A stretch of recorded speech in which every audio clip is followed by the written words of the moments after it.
Hello, my name is Owen, and welcome to a quick review of Larry McMurtry's Lonesome Dove. What I want to do is give a brief overview of the books about, tell you things that I liked, and tell you the things that I didn't like. This is an epic Western, epic in scale and scope. I listened to it on an audiobook. The audiobook's like 37 hours long, so it's a behemoth. It's an ensemble cast, but mostly follows two retired rangers who became like cattle drivers, and it's their one last huge cattle drive across the country.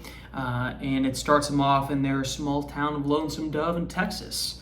I wouldn't say that I was a Western fan. Haven't read much Western. Haven't watched even Western movies or anything like that. So that was new for me. Reading an audiobook of this scale, of this length, was new for me. I can't remember the audiobook narrator's name, but he was like a Southern gentleman. I think he was the star of some old Western TV show. I think it said that on the cover.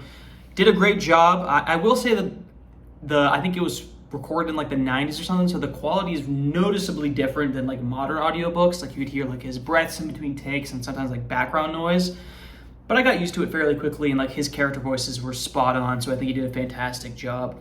But did I like the book? Did I think the book was good? I think, one of my commenters on, I think it was my monthly look ahead when I said I was reading this book, C. Taylor Caldwell said that this is Stephen King's favorite book, or one of his favorite books, and I can definitely see the similarities between this book and my favorite book of all time, The Stand, because I'm noticing something about myself. And like I said, I'm not big into Westerns, haven't read a lot of Westerns, but what I love and my favorite books of all time are slice of life books. And what I mean by that is, it's regular characters doing everyday things that are very mundane, but it's so well written and the character work is so well written that you could stay in these people's lives and listen to them or read them doing normal things forever.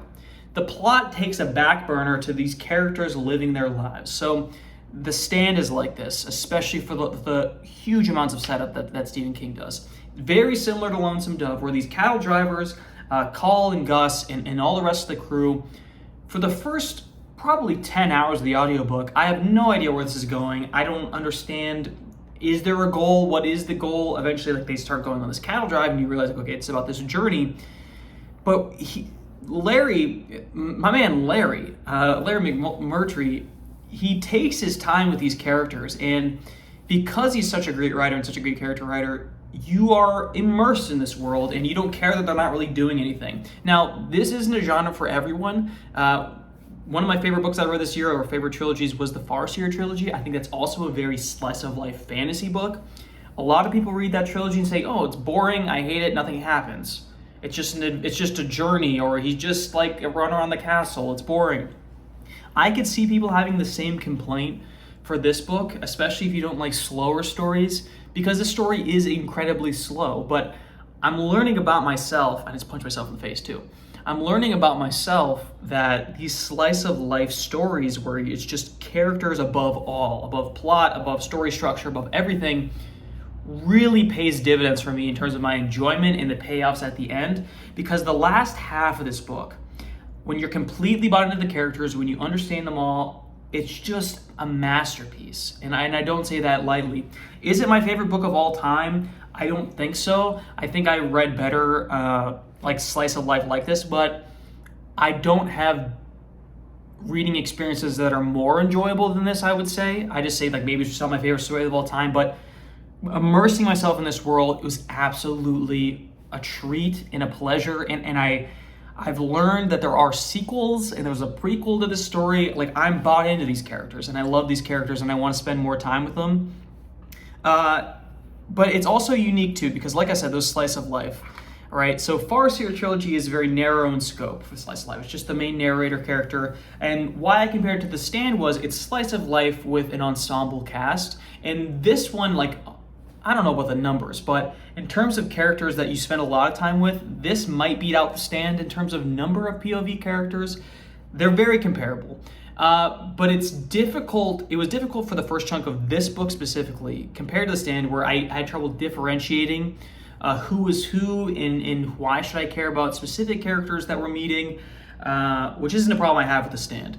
So the first like couple chapters, handful of chapters, like characters like P.I. and Dish and even Newt to a certain extent, but he's kind of differentiated as like the young one.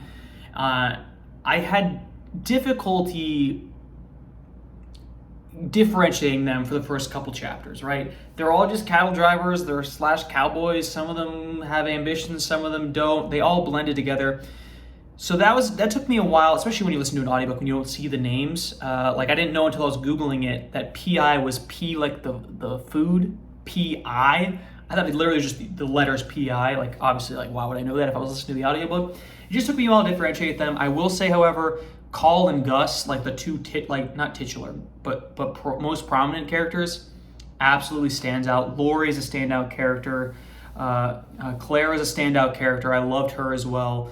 But some of the other guys, they blend in together. But as the story progresses and as you spend more time with them, even characters like Dietz, who I feel like in the first half, he's a character who's kind of just a side character, always part of the crew. Even though he doesn't have like super detailed POV perspective, like what does he think about the whole scenario? Because you're spending so much time in the day-to-day with the crew, like you get the feelings to them like through like osmosis, right? Because you're with Gus so long and he's with these characters so long, you like this character so much. And because Call spends a lot of time with Dietz, you like Dietz. You spend a lot of time with Dish, he's with Dietz. Through these characters spending like mundane, like by the campfire, going out hunting, just on the trail, crossing the river, the characters that you're spending time with, the characters that they're spending time with, it all becomes like a amorphous blob of family and care.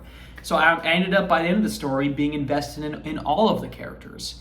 And while there were some that like were like snoozers, like I feel like some like the Irish characters that I just meet along the way and then join their crew like fairly early on, the ones I don't care about aren't ones that the author spent time explaining. So I feel like that was by design in a lot of ways. And really, it was just a fantastic journey. I would say, like the story itself, like if you asked me to plot out beat by beat on paper, it wouldn't look terribly interesting. They go from point A from point B, and stuff happens along the way that is exciting for sure.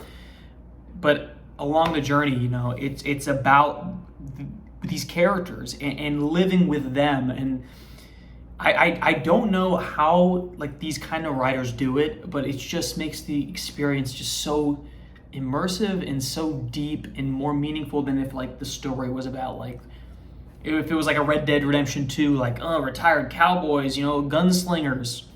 It's not really about that. Like there is a little bit, don't get me wrong, there's a little bit of gunslinging. There is. But it's not about that. And an author that can make a story engaging and exciting without relying on gunfights and action and blood and gore, it's something special, and it makes those action sequences all the more important. So I didn't really hit on like specific things that I liked other than like character work, because it's really just an experience. I feel like I recommend this book to absolutely anybody who's just a great fan of great literature. I know this is an incredibly famous book that I just missed the boat on until recently, but I do recommend it, and I feel like to the younger generation, they probably haven't heard much about it, because I know there was like the TV series, like the mini-series back in the day, but I feel like the younger generation has to rediscover this book for themselves, because it is truly something special, and I do recommend it. So if that did all sound interesting to you, at the very least, like you don't like Westerns, doesn't matter. You don't like boring stories, doesn't matter. If you like characters, this is a fantastic book. And there isn't many authors, I feel like, that do it much better than this. Is that a good enough synopsis for you? I don't know. Be sure to like and subscribe if you like the video and you'd like to see more reviews like this in the future, guys. I'm reading books all the time. It's kind of like something that I do. Not the best though. I didn't say I do it the best. It's something that I do as like a, like sometimes I like, you get the point. Thanks for sticking around.